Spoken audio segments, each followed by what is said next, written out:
These are the reasons Toyota became the most reliable car brand on earth, dominating global sales for 5 straight years and holding half the spots on the list of longest-lasting vehicles.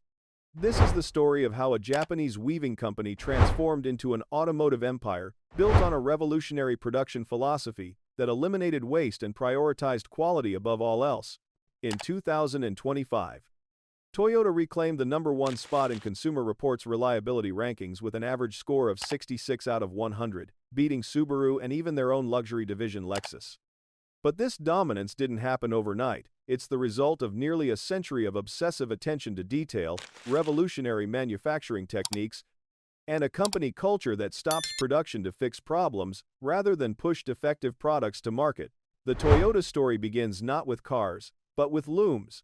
In 1867, Sakichi Toyoda was born into a world where Japan was just beginning to modernize. Starting as a carpenter, Sakichi became fascinated with textile machinery and dedicated his life to perfecting the automatic loom. His breakthrough came in 1924 with the Toyota Model G automatic loom, which incorporated a principle that would later revolutionize the automotive industry. This principle was called jidoka, meaning automation with a human touch. When Sakichi's loom detected a problem, a broken thread, a jam, anything that would produce defective cloth, it would automatically stop itself. This prevented the production of defective goods and allowed workers to immediately address the root cause of the problem, rather than continuing to manufacture flawed products. Sakichi's invention was so revolutionary that in Doku 1929, the British company, Platt Brothers, paid £100,000 for the production and sales rights, an enormous sum at the time. But instead of keeping the money, Sakichi gave those proceeds to his son Kiichiro with a specific instruction: use this to develop automotive technology. Kiichiro Toyoda took his father's challenge seriously.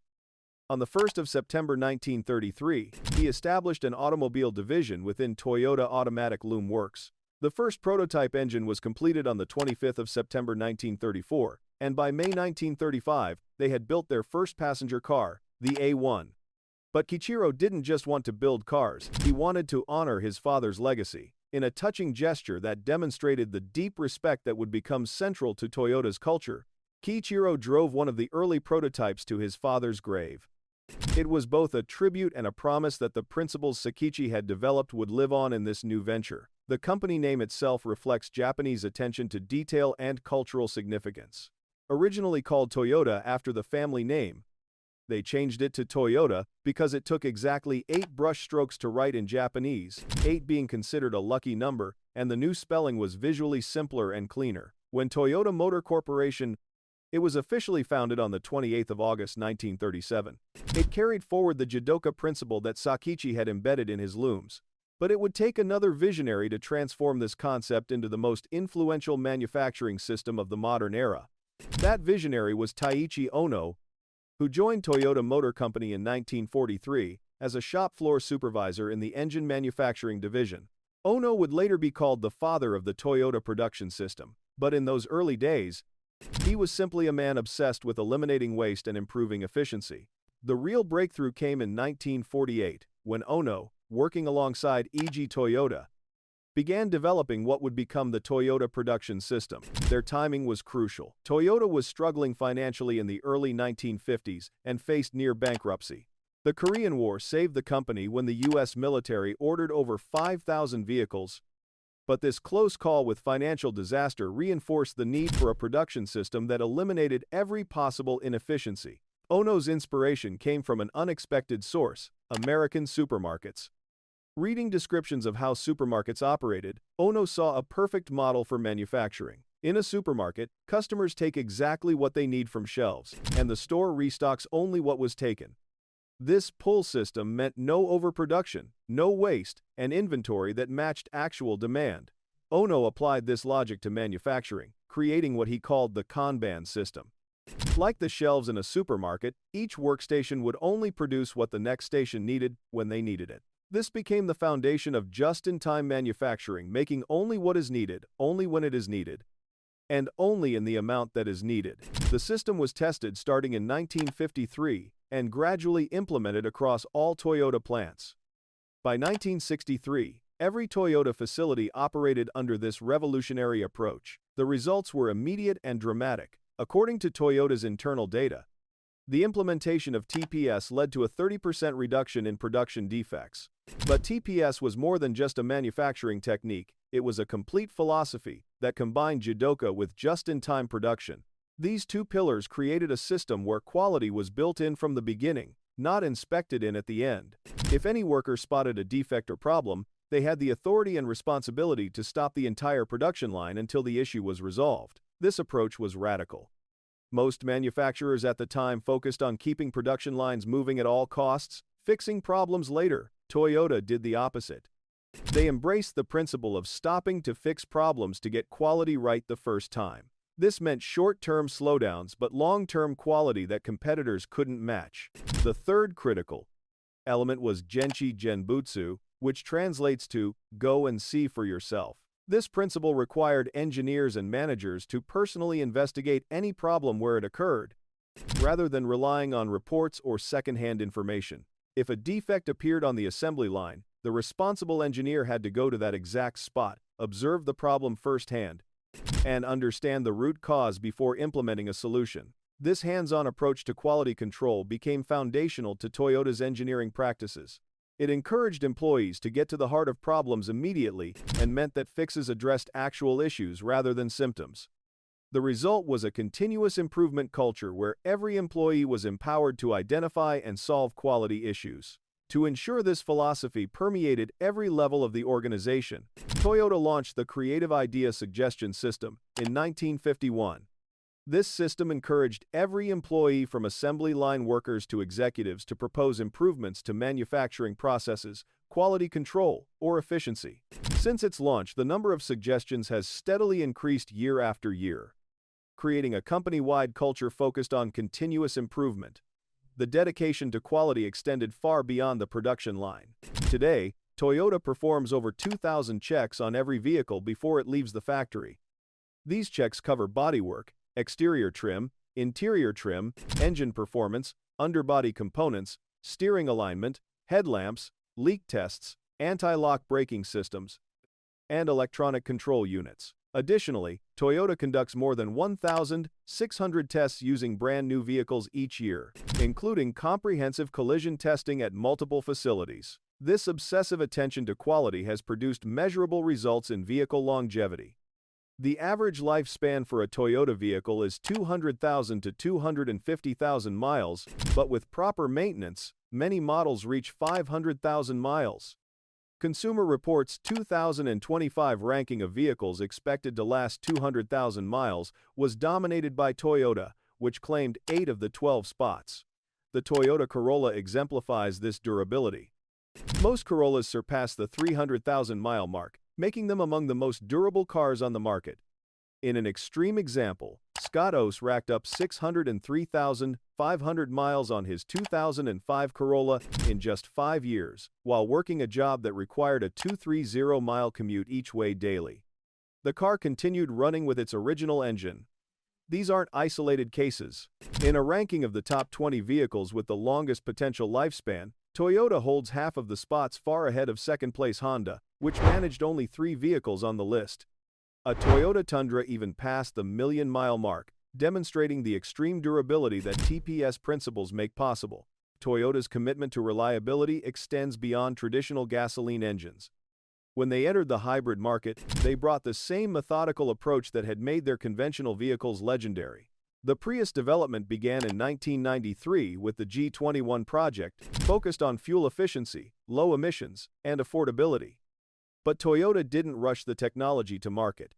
After debuting a hybrid concept at the 1995 Tokyo Motor Show, Toyota spent 2 more years perfecting the system before launching the first Prius in Japan on the 10th of December 1997.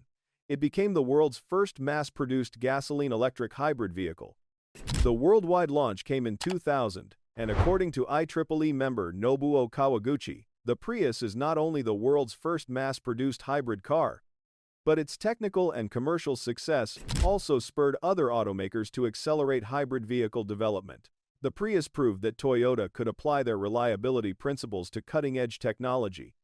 Consumer Reports expert Jake Fisher notes that Toyota has demonstrated making plug-in hybrids reliable in the long term by harnessing 25 years of hybrid electric vehicle development. This expertise has paid off. In 2024, Toyota sold 4.5 million electrified vehicles worldwide, representing a 23% increase, with hybrids accounting for over 40% of their global sales volume. The reliability advantage extends across Toyota's entire lineup. Consumer Reports' Mike Quincy explains that these automakers consistently lead the rankings because they avoid making drastic redesigns that introduce new risks, and they often use shared components across models, an approach that tends to support long-term reliability. This conservative approach to change reflects Toyota's fundamental philosophy. While other manufacturers rush to implement new technologies or completely redesign vehicles to capture market attention, Toyota prefers gradual, tested improvements. They'll spend years refining a technology before implementing it widely, ensuring that when customers receive it, the bugs have been worked out. The payoff for this patient approach is clear in the sales numbers. Toyota has been the world's largest automaker for 5 consecutive years, selling 10.8 million vehicles in 2024 despite a 3.7% decline from the previous year. This was still enough to maintain their lead over Volkswagen, which delivered just over 9 million vehicles. Toyota's global dominance represents a remarkable achievement. In 2008, they reached a historic milestone by selling more vehicles than General Motors' 8.97 million versus 8.35 million, claiming the sales crown that GM had held for over 70 years. They've maintained that position through economic downturns, supply chain disruptions, and intense competition from both traditional automakers and new electric vehicle companies. However, Toyota's path hasn't been without significant challenges. The 2009 to 2011 unintended acceleration recall crisis represented the most serious threat to their reputation for quality and reliability. Reports emerged of vehicles experiencing sudden acceleration that drivers couldn't control, leading to accidents and fatalities. Toyota recalled nearly 8 million vehicles in the United States for 2 mechanical defects: sticking accelerator pedals and a design flaw that could cause pedals to become trapped by floor mats. The crisis deepened when it was revealed that Toyota had known about the sticky pedal defect for more than 4 months before notifying the National Highway Traffic Safety Administration. The government's response was severe. NHTSA imposed the maximum civil penalty of $16.375 million, which Toyota paid in full on the 19th of April 2010. But the real blow came in 2014, when Toyota agreed to pay $1.2 billion to avoid prosecution for covering up the safety problems. According to FBI Assistant Director George Venizelos, Toyota put sales over safety and profit over principle. The recall crisis seemed to contradict everything Toyota stood for. How could a company built on stopping production to fix problems allow defective vehicles to reach customers? During congressional hearings, Toyota President and CEO Akio Toyoda provided a revealing explanation. His company had grown too fast. Toyota management had set a goal to become the world's largest automotive manufacturer, and in pursuing that growth, they had compromised their fundamental principles. The obsession with craftsmanship that defined Toyota's culture had failed to spread effectively among the growing ranks of overseas factory workers and managers.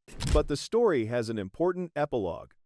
After the initial crisis and investigation, both NASA and NHTSA conducted a comprehensive 10-month study of Toyota's electronics. Their conclusion was definitive. There were no electronic faults in the cars that could have caused sudden acceleration problems.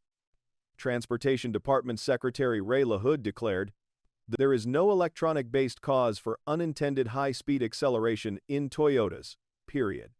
Data from vehicle black boxes revealed that in most reported cases, drivers had never touched the brakes. They were inadvertently pressing the accelerator while thinking they were pressing the brake pedal. This vindication came too late to prevent damage to Toyota's reputation, but it reinforced an important lesson about the complexity of modern vehicle safety and the challenge of distinguishing between mechanical defects and human error. Toyota has since settled 537 claims related to sudden acceleration incidents, but without admitting liability. The recall crisis forced Toyota to recommit to their foundational principles. They slowed their expansion plans and refocused on the quality-first approach that had built their reputation. The results speak for themselves. By 2020, they had regained their position as the world's most reliable automaker and maintained it through 2025. Today's automotive landscape presents new challenges. Electric vehicles and plug-in hybrids continue to show more reliability issues than traditional gasoline engines or conventional hybrids. Consumer reports found that 28 out of 30 studied hybrid models led by Toyota, Hyundai, and Kia rated average or higher for reliability, while most pure electric vehicles struggle with dependability issues. This gives Toyota a significant advantage. Their quarter-century of hybrid development has created systems that are both environmentally friendly and mechanically reliable. While competitors rush to develop electric vehicles with unproven long-term reliability, Toyota continues refining hybrid technology they've already mastered. The broader lesson of Toyota's success extends far beyond automotive manufacturing. Their production principles have been studied and adapted by industries ranging from healthcare to food service. Toyota has even donated their engineering expertise to nonprofit organizations, helping the Food Bank for New York City significantly reduce waiting times at soup kitchens and improve efficiency at food distribution centers. The Toyota production system has become the foundation for lean manufacturing. Principles used worldwide. Companies across industries study Toyota's approach to eliminating waste, empowering employees to stop production when problems arise, and maintaining obsessive focus on quality over quantity. As Taiichi Ohno once said, "If you are going to do TPS, you must do it all the way. You also need to change the way you think. You need to change how you look at things." This transformation in thinking from accepting defects as inevitable to stopping everything until problems are solved represents Toyota's greatest innovation. The numbers validate this approach. Asia-based automakers, led by Toyota's philosophy, continue to dominate reliability rankings with an average score of 56 out of 100. 7 of the 10 most reliable brands come from Asia, and Toyota sits at the top with their 66 out of 100 reliability score. From Sakichi, Toyota's automatic loom that stopped when problems occurred, to Kiichiro's first automobile driven to his father's grave, to Taiichi Ohno's revolutionary production system inspired by American supermarkets, Toyota's story is one of continuous evolution guided by unwavering principles. Today, when you see a Toyota with 300,000 miles still running strong, or read that Toyota vehicles dominate longevity rankings, you're witnessing the result of nearly a century of obsessive attention to quality. In a world increasingly focused on speed and features, Toyota proves that reliability remains the ultimate luxury and the foundation of true automotive success.